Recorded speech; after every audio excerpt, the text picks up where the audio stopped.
Hey guys, how y'all doing out there? I'm Doug Best. We trying something a little different tonight.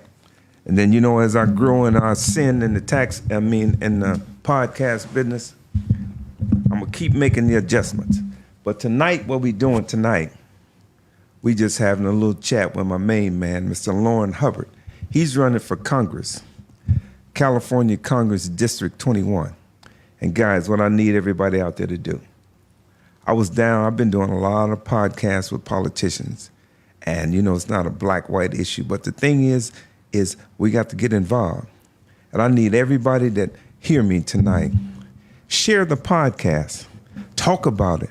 And then, we got 52 Congress people from California in the United States Congress. And there's 435 people in the Congress. And then, Mr. Jim Costa, I studied him just a little bit. He's the current congressperson. Man, this guy's been in either the state or the United States Congress for nearly 50 years. Man, there's no way possible. Nobody's supposed to be in nothing for no 50 years. They got to have term limits. But guys, it's Mr. Lourin Hubbard, and he's running for Congress. Lourin, take over the show, man, and talk to us. Let's just have a conversation, man, and talk to the people, entertain them, and crack a few jokes, and let them know, how serious and how powerful votes matter. That's how you got Donald Trump, baby. Mr. Lourin Hubbard, true. Talk to the people. So thank you, Doug, for having me on the show. Just a little bit about myself and my background. Right. I think I have the most varied experience of anybody running in my race. Right. I graduated from Fresno State with a degree in political science and public admin. You can just look straight at the people and talk to them. Political science and public admin. I graduated in 2014, 13, 14, around there. And from there, went to work for the Department of Social Services with Fresno County.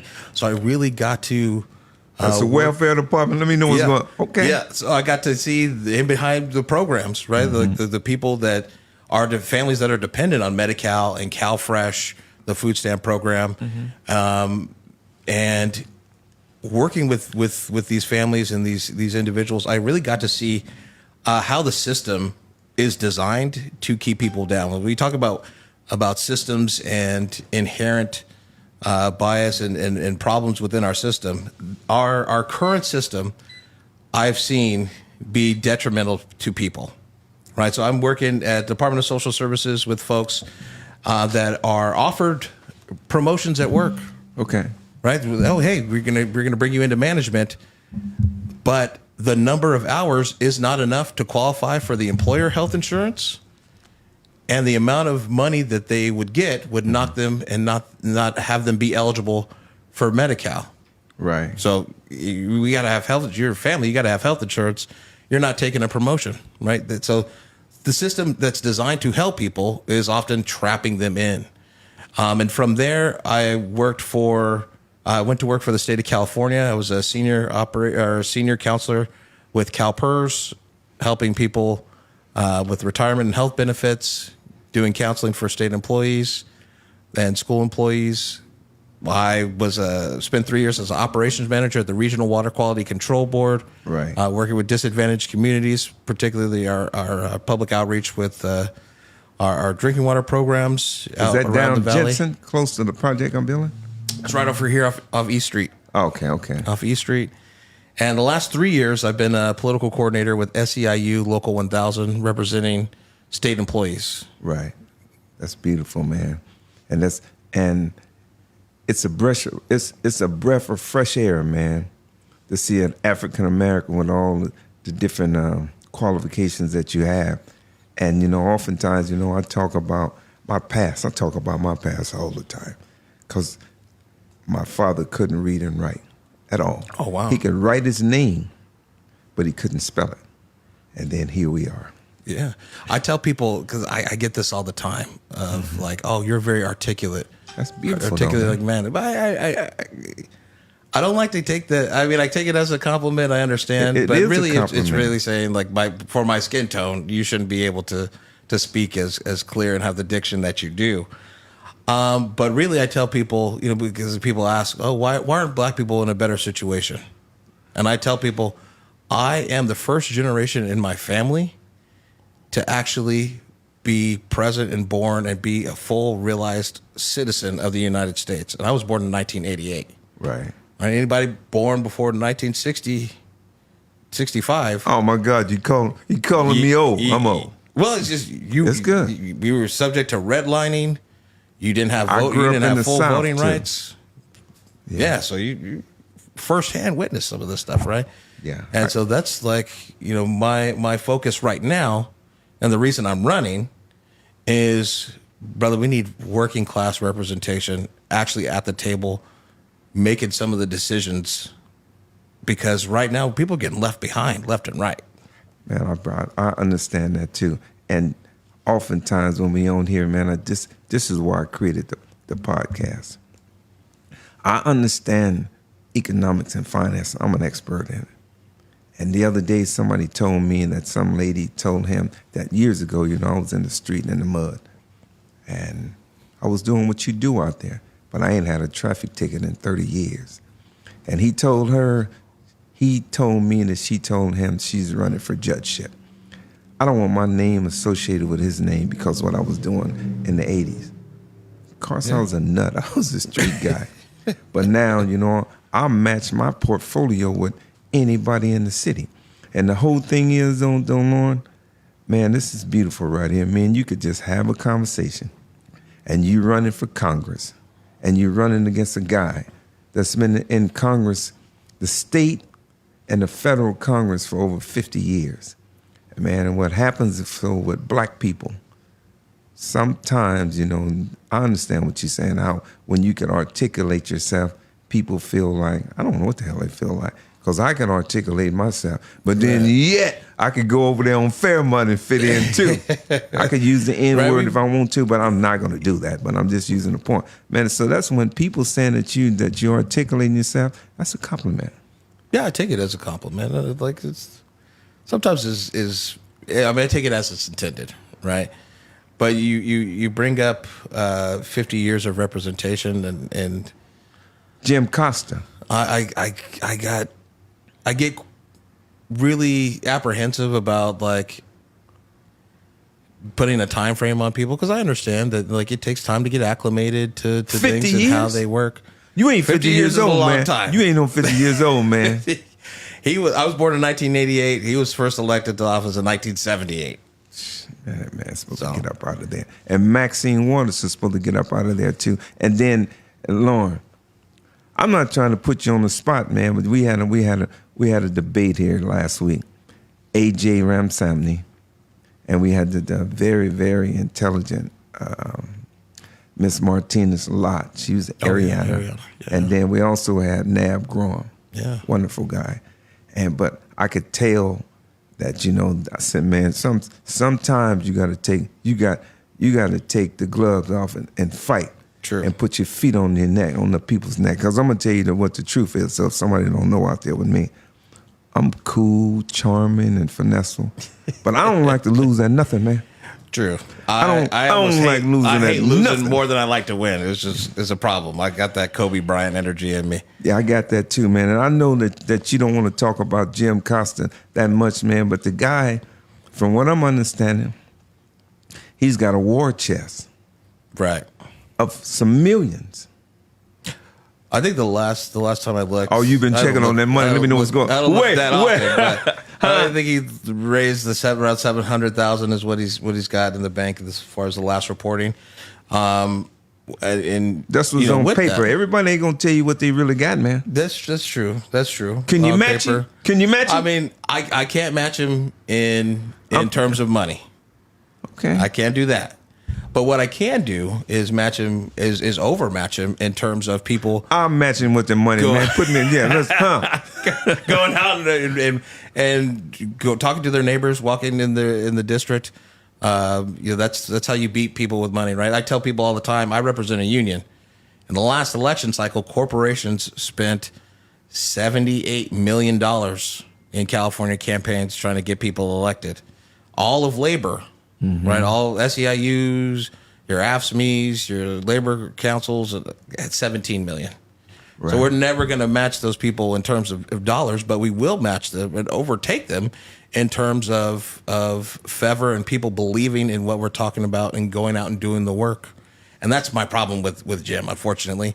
He's not out doing the work. And I think there's a lot of people that feel left behind by, not having in-person town halls with everything going on in the administration. They do them robocalls because they was giving me a bunch of robocalls, and I said, man, cut the phone off one time. Yeah, that's not an actual person, right? You're not getting much from that. Yeah, and then Lauren, man, I'm not trying to put you on the spot, and I know you're gonna talk about yourself, man. But the whole thing is, from what I'm learning, the first show that I ever did on the Doug Best Show, this guy, his name Nick Richards, he a city councilman, and I seen him. He was somewhere where Lanisha Synagogue and them were doing something, and they was talking, and I said, man, I just got the show going for about a week.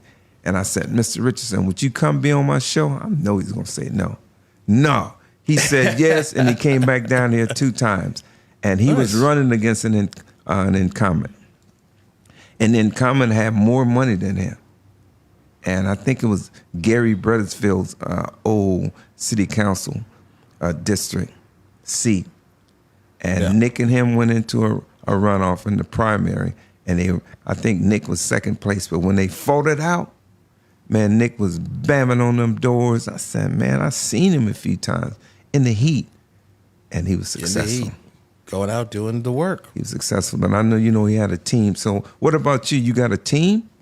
I got a team of folks and volunteers. It's called canvassing, I think. That do canvassing. Like we've been out knocking on doors for a while, for a couple months now. And just having conversations, right? How can you be a representative of folks if you don't know what people are concerned about, what their concerns are, what they want to know? So we've been out doing canvassing, having conversations with folks. I think that the feeling of being left behind is true, right? We have Jim Costa, who's voted against, he censured Al Green during Trump's inauguration or his first State of the Union address. He's done stuff like voting to have Charlie Kirk be honored. Right. It's like stuff that's like really not in the purview of the community that he's representing. One of the big things that he's done lately is currently they're trying to put a crime bill together to where ICE is doing regular police enforcement, and that is not what people want. Yeah, they trying to find a way to justify $70 billion. Yeah, that's more than the Canada spends on defense alone. Yeah, that's a lot, man. And then the thing is, we're not going to stray too far, but I'm personally, I don't know as far as just a matter of decorum, what the Congressman Al Green, was he out of pocket for how he did it, or was he just grandstanding? I don't think he was out of pocket. Look at what happened to Obama. Mm-hmm. People standing up saying, you lie, pointing fingers, being disruptive. Right. With the black president. Here's what I want people to understand and get. And part of the reason I'm running now is respectability politics has never worked for working class people, right? Especially black people. Because as far as I'm concerned, we had something stole from us last week, right? And so if you have a thief, so a thief is a person that steals something. You're talking in reference to the Supreme Court, right? There's the Supreme Court and our voting rights. Conservatives worked to gut that. They stole something from us. And as far as I'm concerned, when you steal something, you're a thief. Name a time in your life that you've ever had somebody steal something from you, and then you just sit up here and say, oh, I'm respectable. We have to look for bipartisan solutions with the thieves.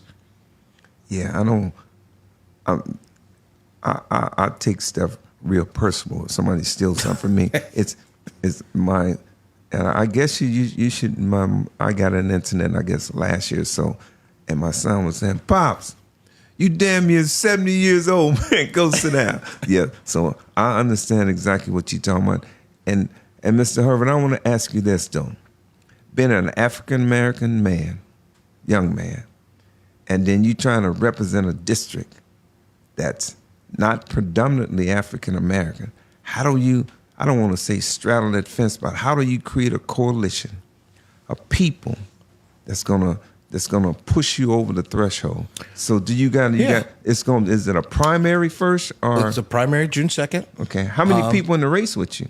There's 5 candidates, I think, altogether. 4 or 5, or 5 or 6 candidates. I'm not really sure. I have like race horse. I got blinders on. I'm not really paying attention to what other people are doing. Yeah. But I think it's not reinventing the wheel. I think this has already been done. Building coalition has already been done, and we just had to follow the steps. Like Fred Hampton was able to bring people from all kinds of different backgrounds, right? The Latin Kings with these Southern white pride people in coalition with black people in Chicago. Yeah. Right? Our Rainbow Coalition, all around class solidarity. And I think that's what we need now. Is when I have bills due, nobody's looking at me and saying like, hey, black man, is your bills due? Right. Hey, white man, is your bills due? Right. They want the money just the same, right? And so I think when we look around at this district in particular, while there's racial ethnicity differences, this is a working class district. Right. And it was actually, we put it together with CD22 down a little bit further south of us. Our area. Tell me how far is just so describe the geography of the district. Yeah, so after Prop 50, right, the district boundaries changed a little bit. Now you have more Fresno proper, Central Fresno, down to, I think, north of Herndon, down south through Sanger, or east to Sanger, down to Selma, Kingsburg, cut across to northern Visalia, and all the way, stretching all the way over to like as far as Woodlake. You got to canvas all that? Got to canvas all of it. No, man. Got to canvas all of it. Because everybody in these outlying communities, they don't see their representatives. That's one of the things I learned at the Water Board when we were doing our equity work in places like Cutler and Dinuba, where they don't see their representatives. So how can they tell them their issues? We're talking about communities that have to like bring in water, that the schools can't drink out, kids can't drink out of water fountains. People can't take baths. They have to fill up water jugs to take baths and brush their teeth. Right. Where's their representative working on those issues? Oh my God, what happened here? Camera went out for a second. Stay with me. Technical difficulties. Brand new cameras. Really, yeah, guys, really what happens, I'm experimenting here on the show and just trying to get all kinds of different sets. Don't worry about it. This time next year, I'm going to have this thing down to a science. I'm going to have all these different, I got all these different remote controls to control everything, but right now, we trying something a little different where I think this right here is better for me. I feel more comfortable. It's like we having a chat. Yeah. And then, right here, if we had some more people right here, I got all the cameras. We're having a chat with me and you just talking. And man, I know it's going to be a lot of Hispanics in it. Can you hablar español? Solamente poquito. So es necesito hablar español mucho. Yes, it's necessary. So you got people, yeah. Well, yes, like my family is super diverse, right? My wife is Puerto Rican, Cuban. She can speak Spanish, believe me. Yeah, her dad was a first generation American who grew up in South Central Los Angeles. Mm-hmm. Spanish was his first language. Mm-hmm. You got staff members that can habla español? Oh yeah, we have a super diverse group of people that that are in our coalition. I think we have a pretty good swath of representation of folks that are from Hispanic backgrounds, from Monks backgrounds. We have LGBTQ, trans folks. I need one of them LBG. Is that what it's called? LGBTQ.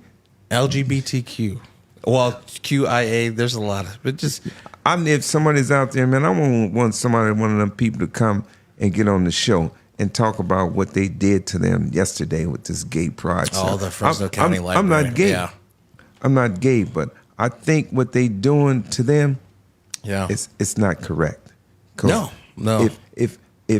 If he's gay, and I'm straight, he pays property taxes, and I pay property taxes, and then we get a little minion in a position of authority, and he get him a little coalition, 2 other people, and say, you guys don't matter. Yeah. You guys got a show. You can come get on this show, but I don't want to get sidetracked by that. Well, but no, I mean it's relevant, right? This just happened yesterday. And I see it's all over the news. And the guy, Gary Butterfield, little Gary, Little Gary, little Gary. he has. He's like punching down. SDE punch up. is what we call it, if you know what I mean. Mm-hmm. So. Yeah, but like to your point, right? The libraries are for everybody. There's this notion. I grew up in the library. There's this notion that people are indoctrinating children, right? But and especially folks in our LGBTQ community, our trans community. I come armed with statistics when I come to a show. Since last year, 2025, there's been 188 conservative Republicans that have been charged with child sex crimes. And not a single one of them has been gay or trans. Mm-hmm. So if we want to talk about issues, Gary, but Lourin, could you just I'm not gonna get you sidetracked. But I hate bullies, and so that's my thing. Is I don't like bullies. That's the whole point that I'm trying to tell somebody out there. Say, man, if you guys got anybody. It could be a white person, an Indian person, a lesbian, homosexual, transsexual, whatever you is. You could come sit in this seat right here, and we could talk about it. And little Gary, look, little Gary Butterfield. I don't like bullies, man. And see what he does up there on that microphone, and I'm not gonna get sidetracked. He takes those people. And he gets them in those little chambers, and he exerts his power over them. But listen, guys, I tell people this all day long. We're going to stay on course. We don't have a seat at the table. Seem like the gay people don't have a seat at the table either. No. But what we have right now, we got a big voice. Voice and opportunity. In the public square. Years ago, what is the public square? Somebody probably saying. They used to have where they'd come out and the powerful people would get on the stand and they'd talk to all the people. Now it's the social media. Man, I'm telling you, the Doug Best Show is growing. I'm so happy you're here, and I want to get you sidetracked. But, man, just tell me, what do they mean about they trying to say that the gay pride people are trying to indoctrinate the people? What do that mean? Well, I think I'll tie it into our conversation right now, right, of why voting is important. Because right now we have elections is how we voice what we want, right? It's how we exercise our choice. And right now we have the choice, right? That vote yesterday was 3-2, right, with SDE Gary. Right now we have the choice where we could put little Gary. Come sit in and say, look, little Gary, you can have a seat right over here, man. You can have a dialogue, man. You could debate. But I guarantee you, baby, I don't do no losing. Right. And nothing. Donald Trump could sit there. Believe me, this is the best studio I've ever been in. Hands down. Then I love you, Donnie, for saying that. But we have the choice where we could flip 2 seats on the Board of Supervisors, right? With Maria Pacheco coming on doing her thing in District 1. Mm-hmm. We got Ray Leon down in District 4. That is, with Luis, that is the 3-2 majority that we could start to see some real changes happening in the county. Eric Payne gonna come here Monday. I don't know him just yet, but Eric. I've been spitting by the charm of the Honorable Maria Pacheco and Matthew Gillum. I done got charmed. But go ahead, man. I don't want to sidetrack you. Well, that's why voting matters, right? So, like, not only in this situation, right, with the library, but also Gary's also spearheaded some things about like getting rid of our needle exchange program. My wife is a registered nurse. She's done street medicine. She does work with the mobile health unit out here in the streets of Fresno. The amount of people who are helped by needle exchange that saves us money up front because they're not going to emergency rooms for staph infections and other things. Why would we not want to do that? A, it helps people and it lowers our costs. Why would we not want to have that program continue? And part of the reason we don't have it now is Gary and his conservative majority have said, no, that's the lifestyle choices, and we don't want to get ahead of that. I'm sorry. The government has a responsibility for the health of its people, right? That's like part of the reason why I'm an advocate for single payer health care, is because I was told I had to memorize in 8th grade what the United States government, the 4 things the United States government is supposed to do is provide for the common defense. What the other thing is promote the general welfare of its people. The preamble, right? right? Yes, Yeah, so that I remember 8th grade. Is what it's all about, and so that's just highlighting why these elections are important and why we have to engage in this fight. If you sat here, you saw the news yesterday, and you were like, "Damn." The board of supervisors in just this last instance has been bad on a lot of issues. Now's your chance to exercise your voice and flip that board. Yeah, I can agree with that. And we're going to go back to the Congress in a second. But what I'm noticing, though, with these guys, especially little Gary, these guys, they find an issue. I'm not sure whether he believes in it or he don't believe in it. He finds the issue in some kind of way. He got certain people on the media and Fresno Land, the Fresno B, Channel 24, Channel 30, Channel 47, and that's all they talk about. Yes. And then the other people that might not agree with him that don't have the power. So they feel intimidated. And then so what these people do, they'll take their position. And then if you fight them, you stand up to power, they'll find a way where, they'll send code enforcement at you.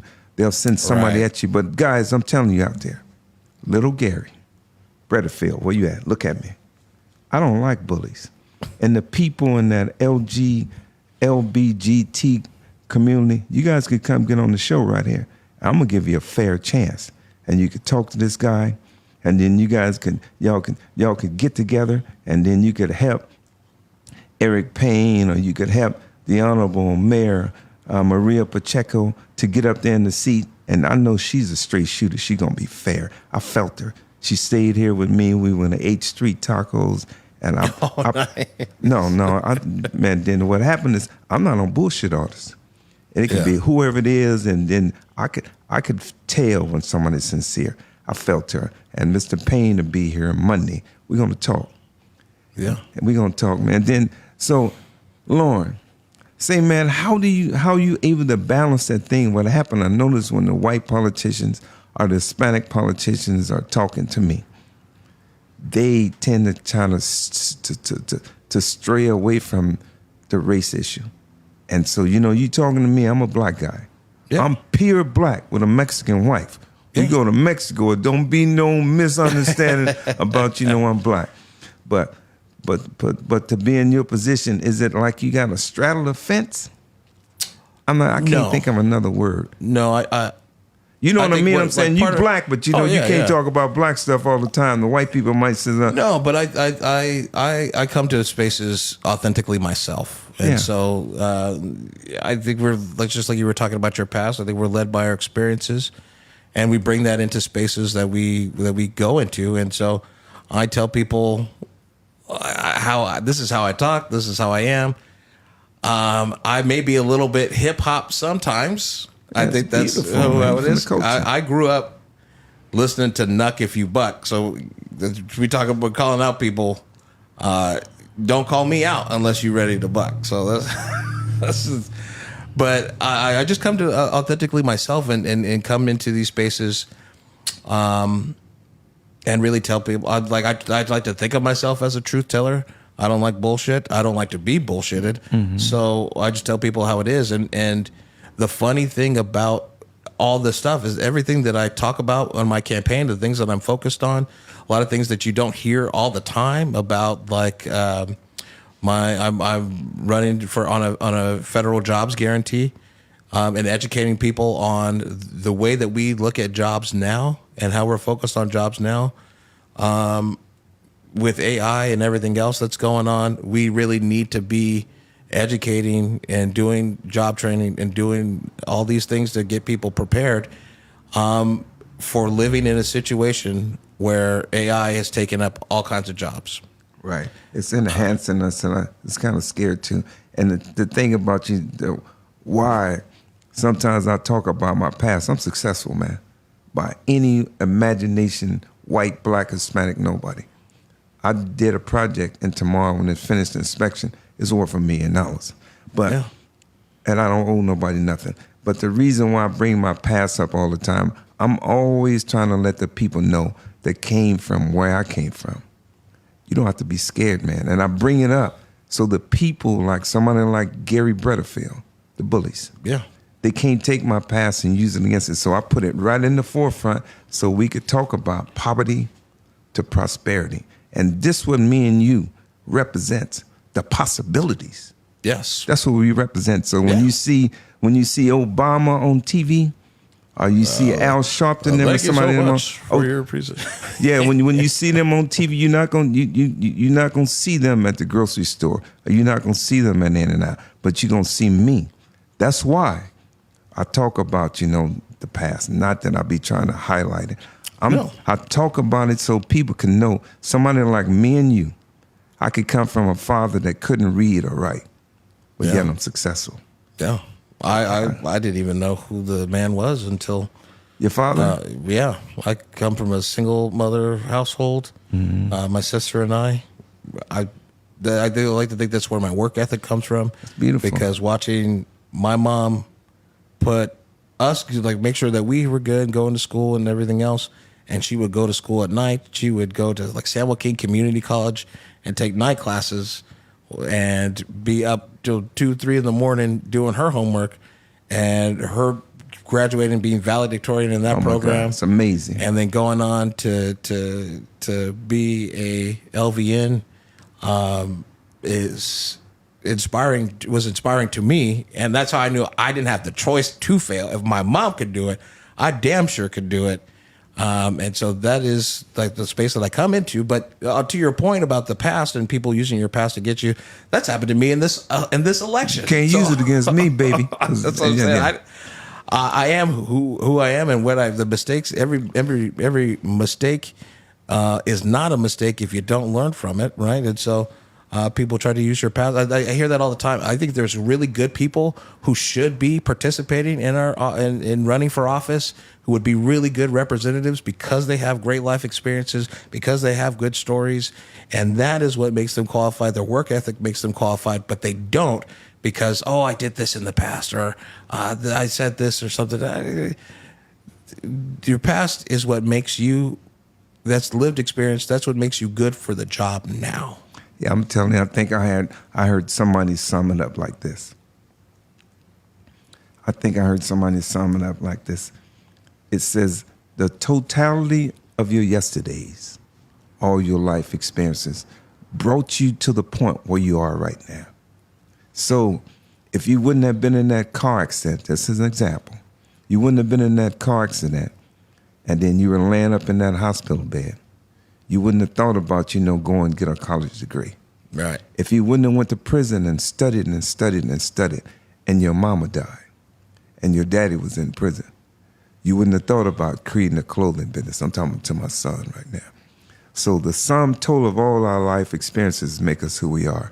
And the reason why I talk about my life in the mud and the streets, look at the possibilities. Yeah. This is a podcast, and just right now, we just figured out that, we're going to make this a chat. And every day that we get in here, we growing and growing and growing. And here it is, Lourin Hubbard, an African-American man running for Congress. I don't think that your parents could have ever even imagined that. Say, man, do you Not think at you all. can win, though, baby? Nah, Do not you at think all. you can win, I think man? I can win because let me tell you why. Can you win? Let me tell you why. Because I think that there's people You are tired talking of to the Jim same. Custer right People now, are man. tired of the same old bullshit. We want someone who's a fighter. My biggest thing is For the telling people? for the people, and Okay. telling people, look, the problem is not people demanding too much from their politicians. It's politicians who deliver too little for their people. That's the problem we But have. the people keep accepting it. But they're conditioned to do that, right? They'll be Right. like, oh, Congress has a 9% approval rating and yet has a re-election rate of like 90%. Because the incumbents, they go with a big Incumbent war advantage. chest. They get this money, and now we see, like, you could go into Congress and, hey, maybe you're not a millionaire when you go in, but when you come out, you are. How does that happen in a job that your salary is $178,000 a year? You're supposed to be working for the people, right? So now How do it happen though? Because one of the things Lobbyists? that people are becoming more aware of is Congress people who are participating in insider trading. They have advanced information and they're doing insider trading. We see that a lot. And Democrats do it, Republicans do it, and it's all bullshit. You're there to serve me, not yourself. And that's what we're seeing. And people are fed up with it. And I think right now, I think people, where we're stuck in this binary between Republican, Democrat, and all this other shit. People are tired of each of these options because Republicans, we see what happens when they get power. They stack the Supreme Court, they pass their agenda, they deliver for their donors, and all while attacking voting rights, abortion rights, labor rights. They're attacking all of that shit. I'm sorry, I don't know if we can. No, I mean, hey man, just the whole beauty about being on the Doug Best Show, man. Sorry. You could be yourself, and this is the I'm thing. a labor guy. Sorry. And then, man, you don't have to make no apology for being yourself, because what happened out there, the voters ain't stupid.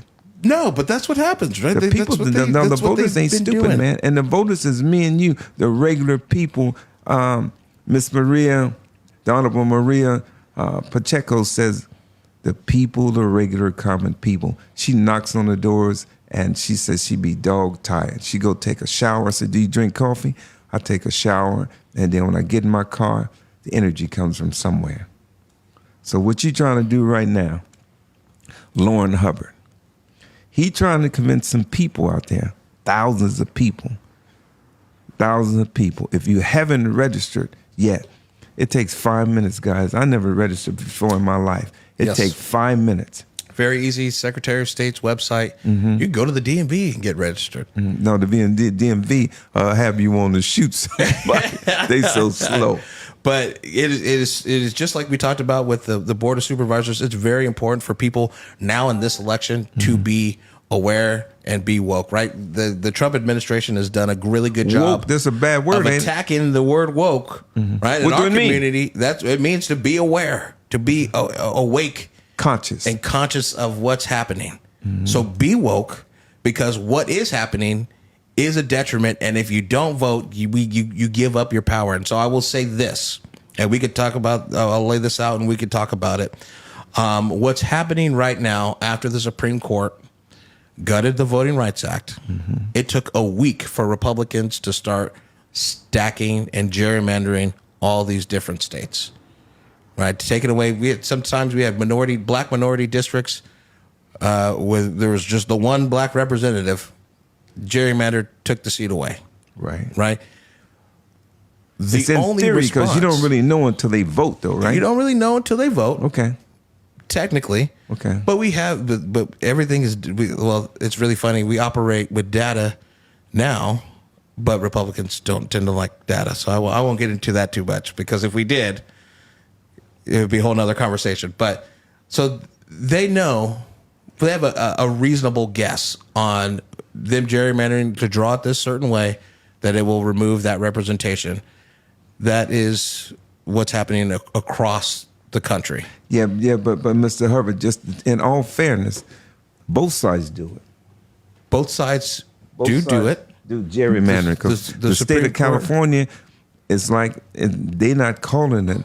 The governor Newsom is not calling it gerrymandering, but I think that's been part of the problem, right? Democrats have tried to have national bills passed to where gerrymandering is outlawed across the country. California, we had Prop 50 this last November because we passed a law several years ago, over a decade ago, saying an independent commission made up of Republicans, Democrats, and independents will draw these districts, right? Right. now we see the problem with that because Republicans have been against it.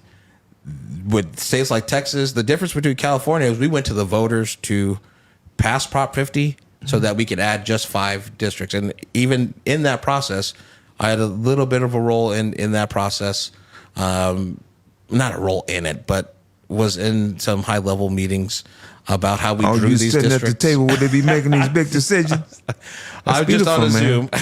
But California, for an example, was one state where we drew 5 districts, but we were very careful to protect minority-majority districts in California, which is why it's only 5. Right. If we really, the way the game is now, if we really wanted to, we could turn our 52 districts all into Democratic districts, and we might have to, because to take this, what's happening right now, to its logical conclusion. Every state does this. Democratic states have a problem, like we saw in Virginia, where we've put things in place to stop us from gerrymandering on a partisan basis. If we take it to its logical conclusion, because the way that the government was set up at the time the Constitution was written, and we can get into talk about how the Constitution was written by people who did not look like you and I, and they were slaveholders, which is why California, with its 40 million people, has the same 2-senator representation in the Senate as North Dakota does with its 600,000 people. Mm-hmm. And why that gives Republicans a built-in advantage. The Republicans hold the Senate now, but only have 44% of the population of the United States. Right. So it's not about the will of the people and all that. But at its logical conclusion, the possibility of the Republican Party getting 2/3 majorities in the House and the Senate is real. And what are the consequences of that being? The consequences of that being is with 2/3 in the House and the Senate, they could change the Constitution all they want. That 13th Amendment that says, oh, we can't have slavery, that's gone. We can have people work for pennies now. People do. Right, the build into that 13th Amendment is unless they're charged with a crime, which is why we saw these black codes that started with Jim Crow, and why the school to prison pipeline is the way that it is because a lot of these prisons get free labor, near free labor from black people, but also from inmates. that 14th, there's more than black people in the inmate population. But go ahead, I'm with you. But they take away that vote. That part is insidious because they also use the black incarcerated populations in their own numbers for representation. That's a whole swath of people that don't get to vote, but get counted towards these majorities, right? But again, the 13th Amendment gone. The 14th Amendment, arguably the most important one, that says if you're born in the United States, you are a citizen of the United States, and there's equal protection for all people in the United States. That can also be gone. What that means, if being born in America, in the United States of America, does not make you a citizen of the United States of America, what does? Who gets to decide who's a citizen? What's the criteria for that? They get to decide, right? Whoever has the control gets to decide that. We have already seen and lived through, as black people, we've already lived through that. That was Jim Crow. In fact, plus the Dred Scott decision, you had the Supreme Court of the United States tell directly in a court ruling that freed black people were not citizens of the United States. And because they were not citizens, white men were not bound to any rights of non-citizens. Right. That's what the end game is. Right. And unfortunately, right now you have a Democratic Party who is nowhere to be found. No, I seen Hawkins Jeffries just a few minutes ago before you came. I'm looking at the Facebook, and he is unequivocally assured, maybe delusionally in his mind, that the Democrats are going to take back the House of Representatives. And guys, stay with me real fast. Let's just do just a little edifying tutorial. In Congress, each state has 2 senators, so that makes it even. And so each state and has that goes to the House of Representatives, they got a total of 435 based on their population. But so a big state like California, that's why they get a bigger swath. They got like 52 Congress people. They got 52. So I think it's like, how many black people for the state of California? 13? Latifah, Auntie I wrote the Maxine. number 13. I wrote the number down. I could go through it. No, it's 13. I wrote the number down. And so the whole thing is like a state of California. I guess the state of California would be more considered a liberal state, more Democrats. Yes. More Democrats. But so what ended up happening, going back to the guy, Mr. Jim Costa, he's the congressman now. These guys could get in there every 2 years. You got to run again as a person in the House of Representatives. I'm just teaching you right now. I'm Doug. I'm your friend, baby. So it's my job to be a guy from the mud, but yet have a brain sharper than a computer. And I do. I got it. So the whole thing is you get somebody like Jim Costa, somebody like Jim Costa that's been in there for 21, 22 years. There's no term limits. Then we get a black person like Miss Maxine Waters. She been in there for 49, 52,000 years, and she looking like she should go. I saw her at the Democratic convention this year in San Francisco. She should go. And she also is like They worth need term limits, $150 million at 85, 80, 84, however old she is. I want you to enjoy your life a little bit. Enjoy your golden years. But enjoying the golden years is having that power, and then back here on the local level. Yes. We get guys like Little Gary. These guys be police officers, and then they'll go on to be city councilmen. And then after they then stayed in the city council office 8 years, then they'll go on to be on the board of supervisors. And the whole thing is, it's not that they love the people, they love the power. Yes. All these people love the power. And then so what happens, it's not that they necessarily got the power. They know how to control the levers of power. And then they smart enough to be able to read the room. I walk into the room. I could read the room. They able to read the environment of the community. But what's your take on term limits? I am for term limits. Oh, 100%. I'm running for office right now. I do not plan to be there for 20 years. Right. I plan to be maybe 10. I asked the Honorable Mayor Maria Pacheco this the other day, and she said, I asked, so what's the polling like? How you look against this guy, Jim Costa? Man, I'm telling you, when I'm talking about the opponent, I'm trying to put my feet on his neck, stomp him out. I'm trying to win. So with Jim Costa, do you think you could beat him, or you just running to be running? No, I think I could beat him. I think that there's a number of people that have wanted something new, an alternative for a long time. You met the guy and you didn't size him up. You said, "Boy, I'm gonna kick his ass, man." I've met Jim.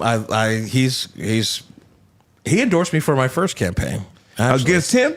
No. This is for a special election in a different seat.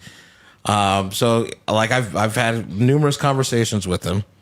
So have you called the guy? Have you called the guy and then you told him, say, "Little Jimmy, I'm coming for your seat, man"? Have you called him? We had a very cold meeting at the Tulare. What do cold County mean? You know dinner, what? Where it was just like, "Hey, how's it going? Hey, how are you? No, I'm good, man. Huh? I'd rather do my ass kicking on the field. I'm saying That's when Michael Jordan walked When on the court, man, Allen Iverson said that, I'm talking. He said, "Look at that little bitch."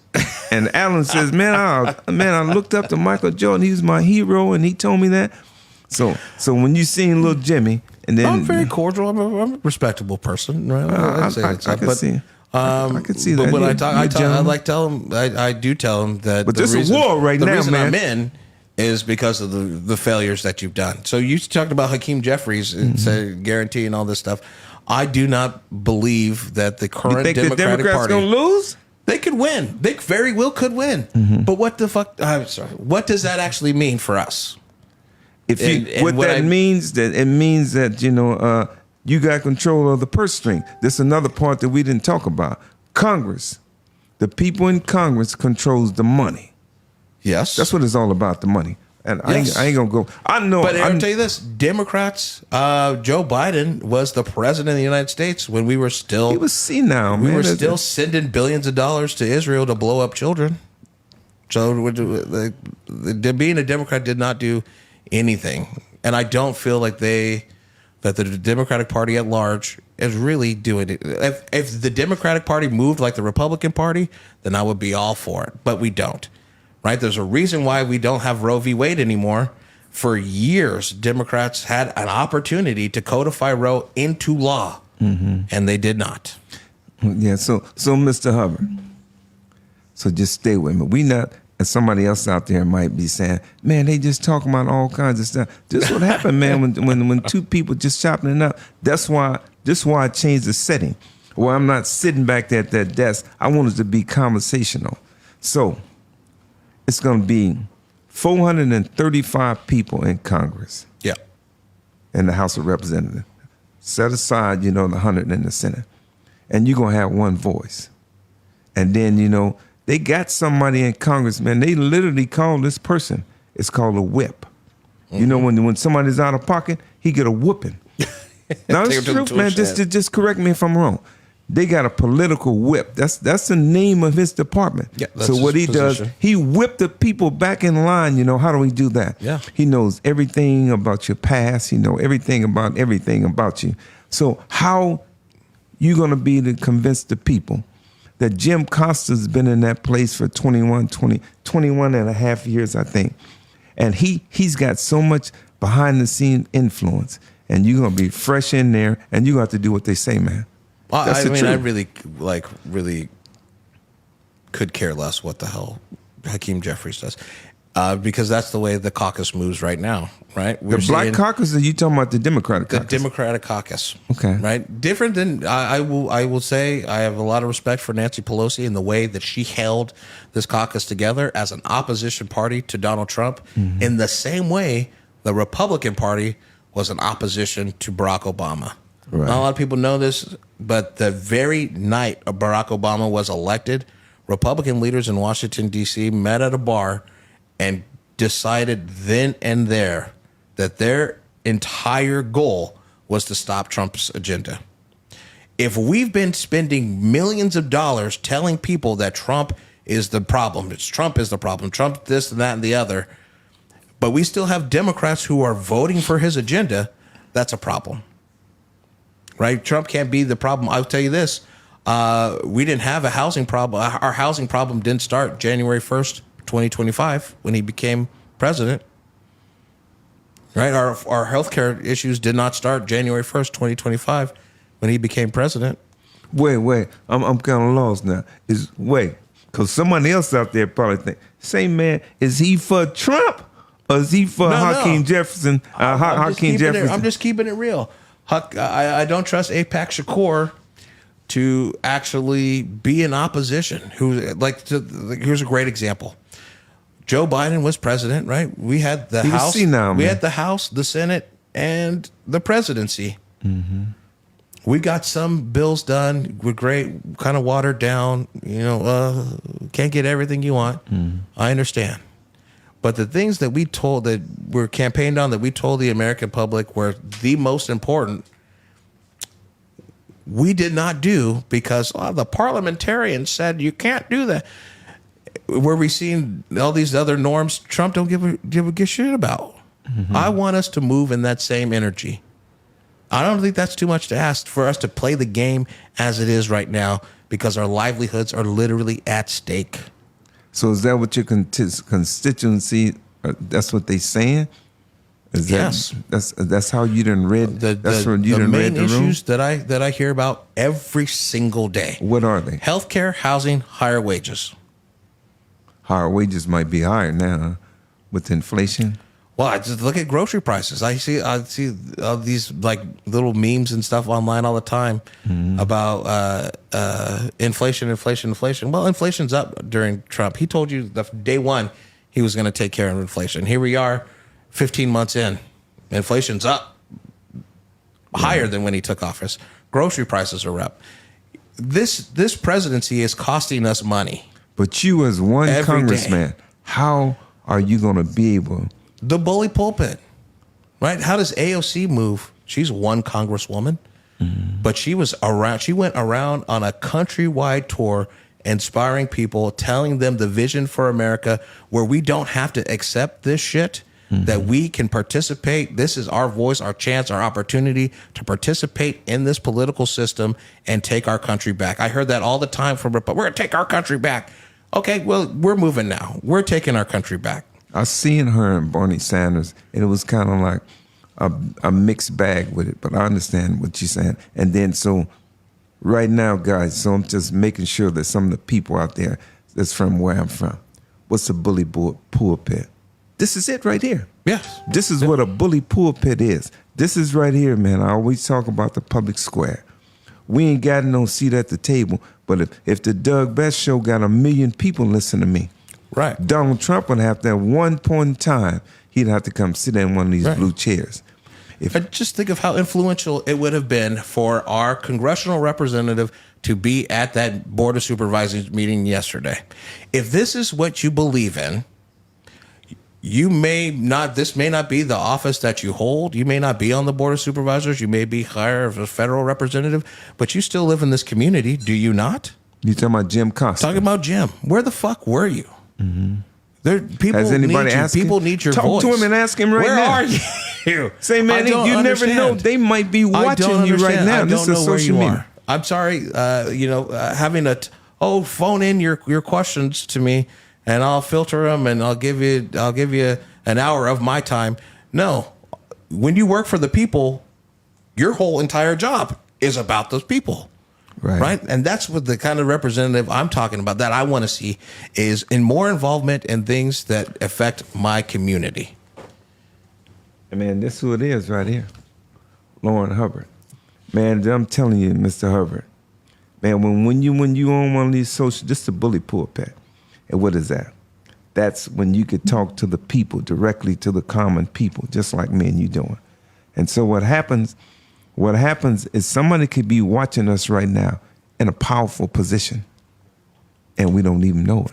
Jim Costa could be watching you right now. I hope you are. I hope you are. And I hope you fucking bring some boxing gloves with you to Congress next time. Yeah, so if Mr. Costa is watching you right now and he's sizing you up, the whole thing is when I hope he does. When the champ, I hope he steals some of this. I hope he takes some of this and starts saying this stuff himself. I would love that. Right. I would love an actual person who, like the whole, you talk about one person out of 435. He's been there for how long?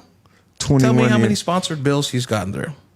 I'm not sure, but when I studied it, somebody says Jim Costa brings the money to California. That's why they love him. $1 billion. The basic thing he could do. He's on the ag committee, right? They do the farm bill, right? Every few years, that farm bill has to be reauthorized. Right. Cool. That we had an opportunity, and this is the crazy part about it. We had an opportunity. Yes, he bring in ag dollars, and that's great. I think anybody who's on that ag committee is going to get some pork for their district. But also, one of the things that's happening to our community now that we're getting devastated by is pesticides and chemical regulation. And the farm bill that was just voted on, that he just voted on and authorized, was one that where the MAHA people, the Make America Healthy Again people, have identified these chemicals as being detrimental, but we're going to allow it to be in our ag bill as okay. Right. So you farm workers, you might, I don't want to eat it, but it's okay for you guys to bring it in. It's okay for your community to have it in there because it's not going to affect me. Right. And that's what we're talking about. This is what you're saying that Mr. Costa did. Yes. Yeah. Yeah. So if we took just 2 minutes and then we just summed up and I was just somebody that, hey man, what is that guy Doug Best and that guy named Lourin Hubbard? They on that. They on the social media right now talking. The bully pulpit. And you had 2 minutes to convince 50,000 people right now to come out June 2nd and vote for you. Talk to the people. So I would just say, if you want actual representation, if you want a fighter, if you believe that we are getting screwed, that what's happening to us now is not something you want to have continue. If you hate paying higher grocery prices that are inflated because of tariffs, because of war, because we're bombing children in Iran, I haven't even gotten. I thought we would get into a little bit of the crazy shit that Trump is doing, like suing his own IRS for $10 billion, and the fact that they're thinking of paying a settlement on it to himself. But if all that sounds terrible to you and you want actual representation, you want someone who will be here present in the district to not only listen to your issues, but stand up for your local issues locally and bring those issues to Washington, D.C., then you need to support Lourin Hubbard for Congress in California's 21st Congressional District. You can go to my website, Lourin for Congress, LOURINFORCONGRESS.com, and get more information about my campaign, about my family, my social media, Instagram, and everything's out there. I'm a family man. I have 3 children. I have a 10-year-old daughter, a 7-year-old daughter, and a 1-year-old son who is like Superman. He is like, right now he's in the pterodactyl phase of like screaming everywhere he goes. Beautiful. He just started walking a few weeks ago. It was his first birthday a couple of weeks ago, so now he's walking around. They are, and then my lovely wife, they are my number one supporters, and having a family, coming the way that I come and move and work, families and taking care of folks is my number one concern. And if you want that representation, you want that fighter in Congress, that would be me over the other candidates. Yeah, that's beautiful, man. I felt you. But I just noticed every time that somebody comes here, I ask him, say, man, why don't nobody never ask for the money, baby? Don't scared to ask for the, how do they send the money to you, man? I mean, if you, unless you got enough money, you don't need nothing. Not that I don't need it. You can always need it. But I want to be very upfront with people on when I talk about being their representative. I mean just that. Campaign funds, you know, the Honorable Mayor Maria Pacheco says that, Mr. Best, this is very costly. And Ariana Martinez Lott, she says, not only is it physically and mentally and psychologically costing, it costs a lot of money to run these campaigns. How many hours you work a day, man? 15, 16? Well, I'm 24/7 as a dad. So, but as far as like getting up in the morning, going to work, doing the work that I do with my union, then coming home and trying to phone bank. We just did phone banking right now this evening. That's where before I came here from 5:30. You asking for the money? 5:30 to 7. Well, just getting the vote out, saying like, hey, you know, Lourin Hubbard is running for Congress. I'm trying to stroke him, man. I'm trying to send him a net. Man, ask them people for some money, man. Quit be scared. Again, go to the website, check it out. If you feel so inclined to drop a few dollars, definitely do that. I am not funded by any corporate PACs or any PACs really, or any APAC money, unlike the people that I'm running against who are taking money from every special interest left and right. So can they send you money through Cash App, Zelle? On my website has my Act Blue. On the website, it's also the address if you want to mail a check. Campaign finance is a little bit wonky, so if you want to do Act Blue, that captures all your demographic information. It's the preferred way to do it, and that's available again on my website. Yeah, man, I could see. I could, if I was a politician, but I could never be a politician. If I was a politician, I would have to have me a war chest of 10, 15, 20 million, because I'd be asking for the money all the time. I have a bunch of people working for me, and everybody's got to get paid. I mean, I get that. All right, this is not my first rodeo. My first campaign, I raised $100,000. This time, I wanted to flip the script a little bit, because they tell you in politics, if you have no money, you're not viable, and I think that's bullshit. Okay. I think. But you do need some money, man. If Mr. Costa got 700,000 but you on can, paper. You can win campaigns, especially locally. Like you can win campaigns just through work and having a network. You gotta have a network of people that are gonna help you. Yeah, I agree with that. But it can be done just because you have trouble raising money. So if you're out there and you're thinking about running for office, you see all the shit that's happening in your community and think, we need better. Could that be me? It can be. Right. If I could be here and do it, you can definitely be here and do it. And don't think that, I don't have $100,000. I don't have $700,000. I can't. The first step is choosing to do so. Nobody who's ever been successful knew how they were going to get from A to B. When you started out living your life and said, I want a better life, did you know how you were going to get there? No. You just take one step in front of the other. You committed, this is what I want to do, and you did it. Right. And the journey, may have been a roundabout journey to get there, but it started with taking that first step. And so if you're out there thinking, I want to change, I want to bring the change, I want to be the change, take that first step. Don't worry about the money. Money will come when people hear your message. They see you working, they will buy in, money will come. Don't worry about having $100,000. Just have the mindset and the work ethic to get it done. Yeah, I agree with that. I was just making sure that you wouldn't be afraid to ask for the money. But you're correct. You don't chase the money, you chase the vision. And then, once you go through all the little steps, put the plan in place. Put all the principles in place. And then, as you're going through the process, man, this has been a joy. We tried something a little different tonight. I didn't even ask you if you saw the Michael Jackson movie. Of course, we seen the Michael Jackson movie. Boy, I was up in there. I saw it twice. I was up in there. No, what? Jafar was good. He was good in that movie, man. I was glued to it.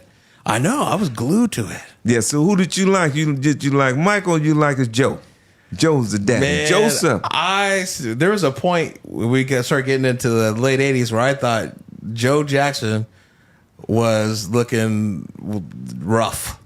Just let your soul glow. he oh my Jericho, God, man! Oh, that's that hip hop coming. He was looking like Rick James.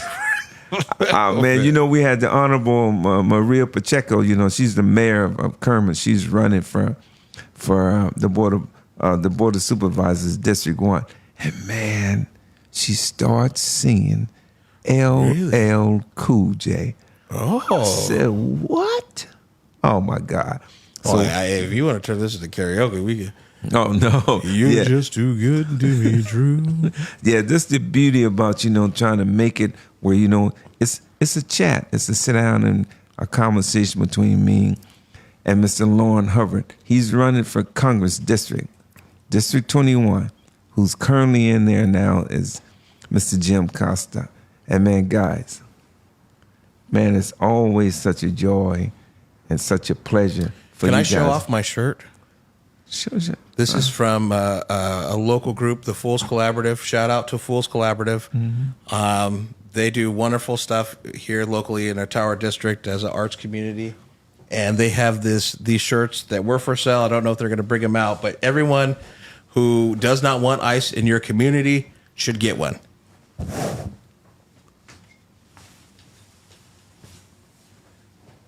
Is it on the back or something? Because I can't see it. Yeah, you got it. Yeah, yeah. What do it say? As your wife who speaks Spanish probably knows, chinga la migra. Oh my God. Oh, so you want an interpreter? No, I'm not going to interpret it. Yeah, guys, it's a joy, man. It's a pleasure. I hope you enjoyed it, and I hope that the people out there that's watching us, the Doug Best Show is growing, and we want to ask everybody that I'm going to pin it to the Facebook page, and everybody just share it and make some comments. And everybody, if you can, man, go to YouTube and type in the Doug Best Show and subscribe. And this is how this thing go. Somebody says, are you monetizing? No, I ain't looking for no monetization. What I'm trying to look for is to have 100, 200,000 subscribers. Then I got the base. Yeah. And then later, I could go to Coca-Cola, but I'm going to go to the top. or I go to Microsoft, or I go to Bill Gates or Jeff Bezos and say, I need a sponsor. You know, as long as it's not Pepsi, you stay clear of the fireworks. You'll be all Oh, right. my God. You'll I'll be all like right. Michael Jackson, get my hair burnt. Yeah, guys, you know, out there, you know, it's been a pleasure. And we tried something a little different tonight. Totally different. To try to get from behind the desk there, you know, make it like, you know, a lot more chatty. Is that Yeah, so, colloquial, if you will. a colloquial? Okay, I'll go with that. Yeah, everything's fine, you know. And hey, man, the pleasure's all mine. And then we make sure before we close, Oh, yes. make sure that the people see it. And then what I'm going to do, I'm going to walk back in the back. It said, booyah, baby. Yeah, man, the pleasure's mine. And I'll see you guys soon. Thanks, man. Mr. Lourin Hubbard, he's running for District 21, Congress, United States Congress. Whew.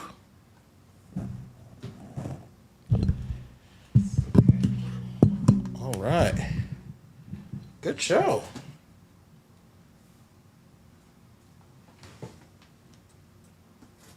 Oh, so Eric's coming in on Monday?